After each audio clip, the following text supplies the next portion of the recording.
प्रत्येक लग्नाचा दिवस हा एक गोष्ट घेऊन येतो, एक नवीन सुरुवात आणि काही नवीन आठवणी.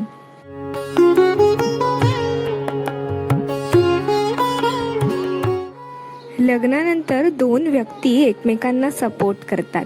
जसे लक्ष्मी समृद्धी आणि शांती दर्शवते, तर नारायण स्थिरता आणि रक्षण दर्शवतो.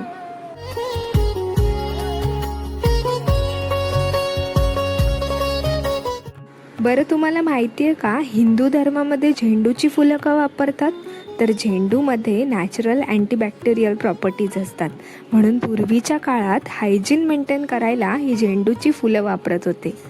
आणखी एक रिझन असं की झेंडूचा रंग ऑरेंज आणि येल्लो म्हणजे सूर्य ऊर्जा आणि पॉझिटिव्हिटी दर्शवतो, म्हणून झेंडूला शुभ, मंगल आणि समृद्धीचा प्रतीक मानतात.